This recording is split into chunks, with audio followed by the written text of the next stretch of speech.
이 서류에 도장 찍어라. 너 같은 천한 출신이 우리 집안 이름을 더럽히는 꼴 더는 못 봐주겠구나. 당장 이 집에서 나가. 서정숙 회장의 목소리가 거실의 높은 천장을 때리고 차갑게 내려앉았습니다. 거실 테이블 위로 던져진 이혼 서류는 마치 칼날처럼 한소희의 눈앞에 멈춰 섰습니다.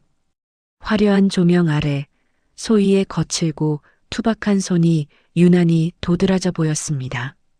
그녀의 손은 평생 장독을 닦고 매주를 쓰느라 지문조차 희미해진 흙냄새 나는 손이었습니다. 반면 서 회장의 손은 값비싼 다이아몬드 반지가 번쩍이는 한 번도 흙을 묻혀본 적 없는 매끄러운 손이었지요.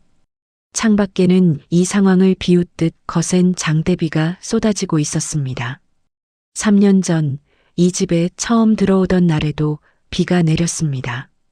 그때는 이 비가 축복인 줄 알았고 무너져가는 종가의 장독대를 지켜주겠다는 서 회장의 약속이 진심인 줄로만 믿었습니다. 하지만 그 약속은 소희의 손맛을 빼앗기 위한 달콤한 덫이었고 소희는 그 덫에 걸린 줄도 모른 채 헌신해 왔습니다. 거실 한쪽 소파에 앉아있던 남편 준혁은 이 모든 광경을 지켜보면서도 단 한마디도 하지 않았습니다. 오히려 차가운 눈빛으로 시계를 보며 이 소란이 빨리 끝나기만을 바라는 눈치였지요. 그에게 소희는 사랑하는 아내가 아니라 회사의 위기를 넘기기 위해 영입한 유능한 기계에 불과했습니다. 소희는 가슴속에서 무언가 툭하고 끊어지는 소리를 들었습니다. 그것은 자식처럼 돌보던 장독들이 깨지는 소리였고 가족이라는 울타리를 믿었던 어리석은 마음이 무너지는 소리였습니다. 그녀는 아무 말 없이 이혼 서류를 집어들었습니다.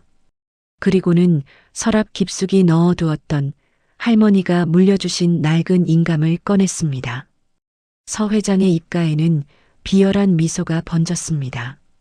이제 소희의 손맛으로 만든 첨가식품의 모든 레시피는 법적으로 서 회장의 것이 되었으니까요. 소희는 비틀거리는 몸을 이끌고 현관으로 향했습니다.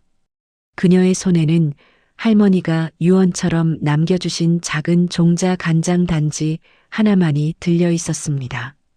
소희는 빗속에 홀로 서서 뒤를 돌아보았습니다. 화려한 저택의 불빛은 따뜻해 보였지만 그 안에서 소희를 기다리는 것은 단 한 뼘의 온기도 없었습니다. 시간을 거슬러 3년 전 소희는 전라북도 어느 깊은 산골 종가집에서 할머니와 함께 살고 있었습니다. 수천 개의 장독대가 마치 병풍처럼 둘러싸인 그곳에서 소희는 흙을 만지고 바람을 느끼며 자랐습니다. 부모님은 일찍 여의었지만 할머니의 품 안에서 소희는 세상 그 누구보다 풍족한 마음을 가졌습니다. 하지만 할머니가 돌아가시고 종가는 빚더미에 앉게 되었습니다. 수백 년간 지켜온 장독들을 팔아야 할 위기에 처했을 때 나타난 사람이 바로 서정숙 회장이었습니다. 서 회장은 전통식품의 명가라는 타이틀을 얻기 위해 소희의 종가가 가진 명성이 필요했습니다. 서 회장은 아들 준혁을 대동하고 소희를 찾아왔습니다. 준혁은 세련된 정장 차림에 친절한 미소를 지으며 소희의 마음을 흔들어 놓았습니다. 그는 소희의 거친 손을 맞잡으며 말했습니다. 이 손이 바로 대한민국의 보물이라고, 이 손을 지켜주고 싶다고 말이지요. 소희는 그 말을 믿었습니다. 가족도 없고 의지할 곳도 없던 소희에게 준혁의 다정한 목소리는 거부할 수 없는 구원이었습니다. 서 회장은 소희에게 종가의 장독대와 레시피를 보존해주고 소희를 첨가식품의 수석 연구원이자 가문의 며느리로 대우해주겠다고 했습니다. 그렇게 소희는 잡초 같은 시골 처녀에서 명문가의 며느리로 화려하게 변신했습니다. 결혼식 날 소희는 할머니의 사진을 보며 울었습니다. 이제는 더 이상 혼자가 아니라고, 장독대도 지키고 든든한 가족도 생겼으니 걱정 마시라고 말입니다. 하지만 그것이 소희의 인생에서 가장 큰 실수였다는 것을 깨닫는 데는 그리 오랜 시간이 걸리지 않았습니다. 시댁 생활은 시작부터 숨이 막혔습니다. 서 회장은 소희가 거실에 나오는 것조차 싫어했습니다. 손님들이 오면 소희를 주방 구석으로 몰아넣었습니다. 준영 역시 결혼 전의 다정함은 온데간데였고 매일 밤 회사 실적 보고서를 내밀며 새로운 장맛을 개발하라고 소희를 닥달했습니다. 소희는 그때야 알았습니다. 자신이 들어온 곳은 따뜻한 가정이 아니라 차가운 공장 아니었다는 사실을요. 그녀는 며느리가 아니라 서 회장의 야망을 위해 전통이라는 포장지를 씌운 고용된 일꾼에 불과했습니다. 소희는 매일 밤 할머니를 그리워했습니다. 시댁에 들어온 지 1년 만에 소희는 기적 같은 성과를 냈습니다. 10년 넘게 리콜 사태를 겪던 첨가식품의 간장을 소희만의 발효 비법으로 살려낸 것입니다. 소희가 밤잠을 설쳐가며 메주를 띄우고 온도를 조절한 끝에 탄생한 시간장 프리미엄은 출시되자마자 시장을 뒤흔들었습니다. 회사의 주가는 폭등했고 서정숙 회장은 전통의 맥을 복원한 경영인으로 칭송받으며 각종 언론의 스포트라이트를 받았습니다. 명절 특집 프로그램에 출연한 서 회장은 소희가 개발한 비법을 마치 자신의 가문에서 내려온 비법이냥 떠벌렸습니다. 소희는 그 방송을 주방 식탁 구석에서 홀로 지켜보아야 했습니다. 하지만 서 회장의 탐욕은 거기서 멈추지 않았습니다. 서 회장은 소희가 쓴 모든 연구 일지와 레시피 노트를 자신의 이름으로 특허 등록해버렸습니다. 소희는 졸지에 자기 자식을 남에게 뺏긴 어미의 심정이 되었습니다. 하지만 소희는 항의할 수 없었습니다. 서 회장이 종가의 빚을 다 갚아주었으니 이 모든 결과물은 당연히 자신의 것이라는 논리 앞에 소희는 무력했습니다. 그 와중에 소희에게 유일하게 마음을 열어준 사람은 시아버지 이만호 선생이었습니다. 이 선생은 서 회장의 독단적인 경영에 밀려 실권을 잃고 뒷방으로 물러난 처지였습니다. 그는 소희가 만든 간장을 맛보고는 조용히 눈물을 흘렸습니다. 이 맛은 흉내낼 수 없는 거다. 소희야, 내가 이 집안의 진짜 주인이다. 만호 선생은 소희에게 가끔 따뜻한 보리차를 내어주며 인생의 지혜를 들려주었습니다. 서 회장의 서슬 퍼런 눈치를 보느라 대놓고 도와주지는 못했지만 그의 존재는 소희가 그 지옥 같은 집에서 버틸 수 있는 유일한 버팀목이었습니다. 그는 소희의 손을 잡으며 늘 안쓰러워했습니다. 서 회장은 남편 만호 선생과 며느리 소희가 가까워지는 것을 극도로 경계했습니다. 두 사람이 함께 있는 것을 볼 때마다 서 회장은 실패자끼리 모여서 무슨 작당 모이냐며 독설을 퍼부었습니다. 소희는 서 회장의 폭언보다 그 옆에서 아무 말 없이 동조하는 준혁의 눈빛이 더 아프게 다가왔습니다. 첨가식품이 업계 1위를 공고히 다지자 서정숙 회장의 목표는 이제 경영을 넘어 정계로 향했습니다. 그녀는 유력 정치 가문과 사돈을 맺어 사회적 지위를 공고히 하길 원했습니다. 그 계획에 있어 종가집 출신의 평범한 며느리 소희는 이제 쓸모없는 걸림돌일 뿐이었습니다. 서 회장은 치밀하게 소희를 내쫓을 계획을 세웠습니다. 먼저 소희를 회사 연구실에서 완전히 배제했습니다. 이제 기계로 대량 생산할 시스템이 갖춰졌으니 내 손맛 따위는 필요 없다며 소희가 관리하던 종자 간장들을 오염된 샘플이라며 폐기 처분하라고 명령했습니다. 소희에게는 사형 선고나 다름없는 일이었습니다. 소희는 울면서 서 회장의 바짓가랑이를 붙잡았습니다. 이 간장들은 수백 년의 시간이 담긴 생명이라고 제발 이것만은 건드리지 말아 달라고 애원했습니다. 하지만 서 회장은 차가운 미소를 지으며 소희의 손을 뿌리쳤습니다. 그리고는 보란 듯이 소희의 눈앞에서 소중한 시간장 단지들을 바닥에 깨뜨려 버렸습니다. 검은 간장이 대리석 바닥을 적시는 모습은 소희의 심장이 피를 흘리는 것 같았습니다. 그날 이후 서 회장의 구박은 상상을 초월했습니다. 소희가 만든 음식에 소금을 들이붓고는 짜서 못 먹겠다며 밥상을 엎어버리는 일은 예사였고, 너 같은 천출이 들어온 뒤로 집안 공기가 탁해졌다며 소희를 거실조차 나오지 못하게 했습니다. 남편 준혁은 한술 더 떴습니다. 그는 서 회장이 점 찍어둔 정치인의 딸과 이미 외도를 시작한 상태였습니다. 그는 소희에게 당신이랑 있으면 흙냄새가 나서 미칠 것 같다며 노골적인 혐오감을 드러냈습니다. 소희는 자신이 평생 바친 3년의 시간이 모래성처럼 허무하게 무너져 내리는 것을 지켜보아야 했습니다. 서 회장은 소희를 정신적으로 몰아붙이기 위해 시아버지 만호 선생과의 연락도 차단했습니다. 만호 선생을 강제로 요양원에 보내버린 것입니다. 소희는 이제 이 거대한 저택에 완벽하게 고립되었습니다. 하인들조차 서 회장의 눈치를 보느라 소희를 유령 취급하기 시작했습니다. 소희는 밤마다 장독대 대신 깨진 단지 조각들을 모으며 울었습니다. 하지만 그녀는 몰랐습니다. 서 회장이 모든 것을 빼앗았다고 믿었을 때 소희가 몰래 빼돌려 할머니의 낡은 가방 속에 숨겨둔 마지막 종자 간장 단지 하나가 남아 있었다는 사실을요. 그것은 소희의 마지막 희망이자 첨가식품의 명주를 쥐고 있는 진짜 열쇠였습니다. 드디어 서 회장이 본색을 드러낸 결정적인 날이 왔습니다. 그녀는 정치권 인사를 초대해 만찬을 연 자리에서 소희를 불러내어 서빙을 시켰습니다. 며느리가 아니라 가사 도우미로 소개하며 소희에게 굴욕을 준 것입니다. 소희는 묵묵히 접시를 날랐지만 서 회장은 일부러 소희의 발을 걸어 넘어뜨렸습니다.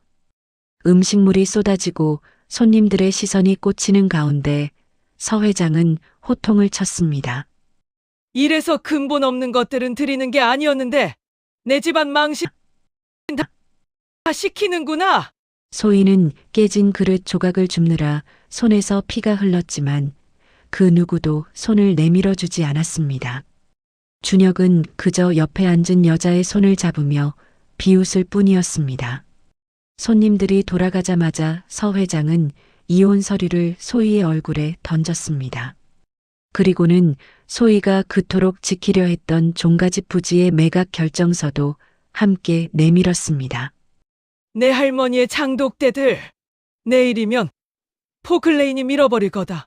이제 너랑은 상관없는 일이니까 당장 내 집에서 꺼져. 소희는 맨발로 집 밖으로 밀려났습니다. 서 회장의 경호원들은 소희의 낡은 가방을 대문 밖으로 던져버렸습니다. 쏟아지는 빛 속에서 소희는 진흙탕에 처박힌 가방을 안고 주저앉았습니다.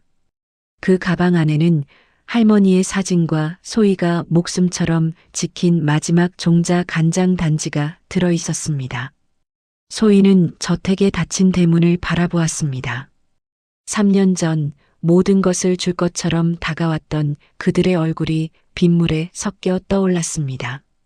하지만 이제 소희의 눈에는 눈물 대신 서늘한 불꽃이 타오르고 있었습니다. 당신들이 버린 것은 내가 아니라 이 집안의 영혼이다. 당신들이 그토록 탐내던 그 장맛, 다시는 보지 못하게 해주마. 소희는 빗물을 닦아내며 일어섰습니다. 갈 곳도 없고 돈 한 푼 없었지만 그녀의 품 안에는 수백 년의 시간이 담긴 살아있는 간장이 있었습니다. 소희는 기억했습니다. 할머니가 늘 말씀하시던 것, 맛은 거짓말을 하지 않는다는 사실을 말입니다. 소희는 맨발로 빗길을 걷기 시작했습니다. 어디로 가야 할지 몰랐지만 발걸음은 자연스럽게 할머니와의 추억이 깃든 낡은 터전으로 향했습니다. 서 회장은 내일이면 그곳이 사라질 거라 했지만 소희는 알고 있었습니다. 땅은 주인을 배신하지 않는다는 것을요. 소희는 빗속에서 비장하게 다짐했습니다. 다시는 누군가의 그림자로 살지 않겠다고 자신의 이름, 한소희로 세상에서 가장 정직한 맛을 보여주겠다고 말입니다. 할머니, 보세요. 제가 이 시간장만큼은 지켜냈어요. 이제 여기서 다시 시작할게요. 집을 나온 소희가 도착한 곳은 할머니와 어린 시절을 보냈던 이제는 폐가나 다름없는 산골의 작은 집이었습니다. 마당의 장독대들은 이미 태반이 깨지고 버려져 처참한 모습이었지요. 소희는 빗물에 젖은 몸을 가누며 마당 한 구석, 잡초가 무성한 곳에 주저앉았습니다. 그녀는 품 안에 소중히 안고 온 작은 단지를 꺼내 보았습니다. 서 회장이 그토록 빼앗으려 했던, 그리고 끝내 가짜라고 치부하며 깨뜨리려 했던 진짜 종자 간장이었습니다. 소희는 떨리는 손으로 단지의 뚜껑을 열었습니다. 진하고 깊은 향기가 비릿한 흙냄새를 뚫고 올라와 소희의 코끝을 간지렸습니다. 그것은 할머니의 숨결이었고 소희가 포기할 수 없는 마지막 자존심이었습니다. 소희는 그날부터 잠을 자지 않고 폐가를 치우기 시작했습니다. 돈 한 푼 없었지만 마을 사람들은 소희의 딱한 사정을 듣고 쌀을 가져다 주고 낡은 장독들을 하나둘씩 내주었습니다. 소희는 그 장독들을 정성껏 닦아 다시 마당에 세웠습니다. 깨진 단지 조각들을 모아 담을 쌓고 직접 산에 올라가 매주를 띄울 짚을 구해왔습니다. 그녀의 손은 이제 진짜 흙과 나무를 만지며 생기를 되찾기 시작했습니다. 소희는 SNS를 통해 자신이 장을 담그는 과정을 하나하나 기록하기 시작했습니다. 화려한 연구실이 아닌 투박한 시골, 가마솥에서 김이 모락모락 피어오르는 영상은 자극적인 도심의 음식에 지친 사람들의 마음을 움직였습니다. 진짜 장맛은 기다림에서 옵니다. 소희가 영상 아래에 적은 짧은 글귀는 수만 명의 사람에게 공유되었습니다. 소희의 작은 마당에는 전국 각지에서 응원의 메시지와 함께 장을 예약하고 싶다는 문의가 빗발치기 시작했습니다. 그 계집애가 장사를 시작했다고? 감히 내 레시피를 훔쳐서 장난질을 쳐? 당장 법무팀 불러서 싹 다 짓밟아버려. 서정숙 회장은 거실에서 소희의 SNS 영상을 확인하고 분노에 몸을 떨었습니다. 자신이 내쫓은 며느리가 비참하게 무너지기는커녕 대중의 지지를 받으며 화려하게 부활하고 있다는 사실을 견딜 수 없었던 것이지요. 특히 첨가식품의 프리미엄 라인 매출이 소희의 소문과 함께 주춤하기 시작하자 서 회장의 조바심은 극에 달했습니다. 서 회장은 소희가 사용하는 레시피가 첨가식품의 영업 비밀을 도용한 것이라며 거액의 손해배상 청구 소송을 제기한 것입니다. 또한 소희의 식당이 위생허가를 받지 않은 불법 시설이라며 구청에 수십 건의 민원을 넣었습니다. 소희의 평화롭던 산골 마당에는 공무원들과 법원 관계자들이 들이닥쳤습니다. 소희는 갑작스러운 압박에 눈앞이 캄캄해졌습니다. 변호사를 선임할 돈도 법적인 대응을 할 지식도 부족했으니까요. 서 회장은 사람을 보내 소희를 비웃었습니다. 지금이라도 무릎 꿇고 빌면 감옥은 안 가게 해주마. 하지만 소희는 무너지지 않았습니다. 그녀는 오히려 당당하게 자신의 제조 과정을 실시간 생중계로 모두 공개해버렸습니다. 비법은 없습니다. 오직 좋은 콩과 맑은 물, 그리고 시간뿐입니다. 소희의 결백한 호소는 오히려 대중의 분노를 자극했습니다. 대기업이 시골에서 홀로 분투하는 여인을 괴롭힌다는 여론이 형성된 것이지요. 하지만 서 회장은 멈추지 않았습니다. 그녀는 소희의 정신적 지주인 시아버지 이만호 선생을 볼모로 잡고 소희를 협박하기 시작했습니다. 소희는 만호 선생이 요양원에서 제대로 된 치료도 받지 못한 채 격리되어 있다는 소식을 듣고 무너져 내렸습니다. 서 회장은 소희에게 제안했습니다. 장독대를 다 부수고 다시는 요리업계에 발을 들이지 않겠다는 각서를 쓰면 만호 선생을 풀어주겠다고 말이지요. 소희는 할머니의 유산인 장독대와 자신을 믿어준 유일한 가족인 시아버지 사이에서 지독한 갈등에 빠졌습니다. 소희야, 이제 그만해. 어머니 성격 알잖아? 내가 버티면 버틸수록 주변 사람들이 더 힘들어져. 남편이었던 준혁이 소희를 찾아와 던진 말은 위로가 아니라 비수였습니다. 그는 서 회장의 심부름꾼이 되어 소희의 포기를 종용했습니다. 그날 밤 누군가 소희의 마당에 침입해 소중히 갖고 온 장독들을 무참히 깨뜨려 버렸습니다. 아침에 일어나 마당을 확인한 소희는 검게 타버린 메주와 바닥을 적신 간장들을 보며 자리에 주저앉았습니다. 모든 것이 끝난 것 같았습니다. 시아버지는 인질로 잡혀 있고 장독들은 파괴되었으며 거대 기업과의 법적 싸움은 끝이 보이지 않았습니다. 소희는 텅 빈 마당에서 깨진 단지 조각을 쥐고 피를 흘리며 울었습니다. 서 회장의 말대로 자신은 천한 운명이었나 싶은 자괴감이 그녀를 덮쳤습니다. 그때 소희의 휴대전화로 짧은 영상 메시지가 도착했습니다. 요양원에서 몰래 탈출한 시아버지 만호 선생이 보낸 영상이었습니다. 영상 속 만호 선생은 수척한 모습이었지만 눈빛만은 형형하게 빛나고 있었습니다. 소희야, 절대 포기하지 마라. 서정숙이 훔치지 못한 진짜 비법 서류가 내 손 안에 있다. 내가 곧 갈게. 만호 선생은 서 회장이 경영권을 찬탈할 당시 숨겨두었던 첨가식품의 원래 레시피와 서 회장의 비리가 담긴 장부를 가지고 소희에게 달려오고 있었습니다. 소희는 그 영상을 보며 다시금 일어설 힘을 얻었습니다. 서 회장이 부수고 뺏어간 것은 껍데기일 뿐 알맹이는 여전히 소희와 만호 선생의 가슴 속에 살아 있었습니다. 소희는 깨진 단지들을 뒤로하고 마지막 남은 종자 간장 단지를 확인했습니다. 기적처럼 그 단지만은 수풀 속에 숨겨져 화를 면해 있었습니다. 소희는 그것을 가슴에 꼭 안았습니다. 이제는 도망치지 않기로 했습니다.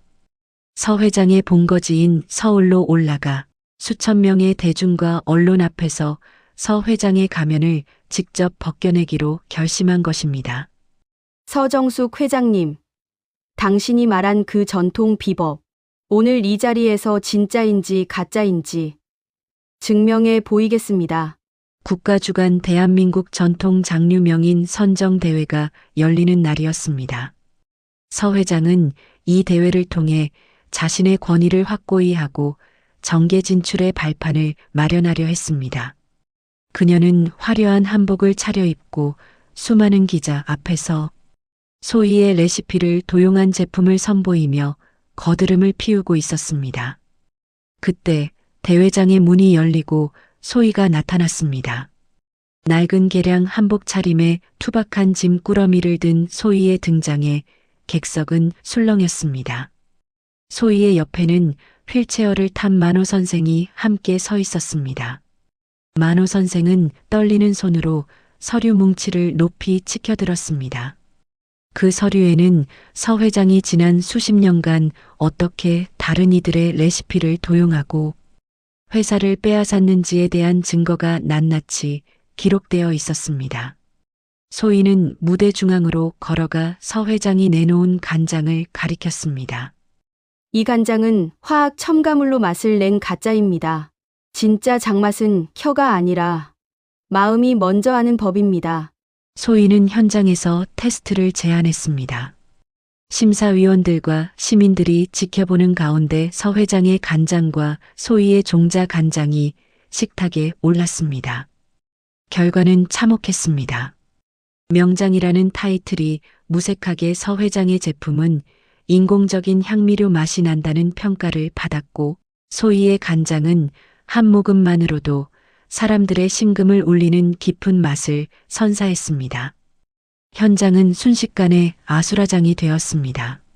서 회장의 비리가 담긴 장부가 기자들에게 배포되자 명품 기업이라 칭송받던 첨가식품의 추악한 이면이 세상 천지에 드러났습니다. 서 회장은 부인했지만 뒤따라 들어온 검찰 관계자들에 의해 무대 위에서 연행되는 굴욕을 맛보게 되었습니다.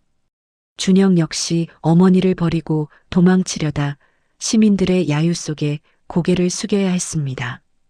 아버님, 이제 우리 장독대에는 슬픔이 아니라 햇살만 가득할 거예요. 진짜 명의는 제가 아니라 이 시간이 만든 맛이니까요. 폭풍이 지나간 자리, 소희는 다시 산골 종가집으로 돌아왔습니다. 하지만 이번에는 혼자가 아니었습니다.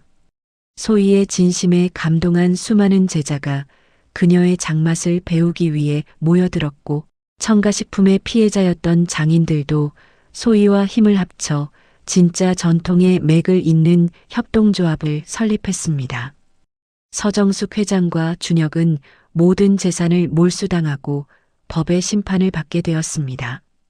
화려한 저택 대신 차가운 감방에 갇힌 서 회장은 통안의 눈물을 흘렸다고 전해집니다. 그녀의 이름은 이제 명예로운 명인이 아니라 탐욕의 눈먼 사기꾼의 대명사로 남게 되었습니다. 소희의 장독대 옆에는 이제 건강을 회복한 만호 선생이 인자하게 웃으며 앉아 있습니다. 소희는 예전처럼 투박한 손으로 장을 뜨고 매주를 만지지만 그 손은 더 이상 부끄러운 흙손이 아닙니다. 세상에서 가장 귀한 맛을 빚어내는 황금의 손으로 불리며 수많은 사람의 건강과 행복을 책임지고 있지요.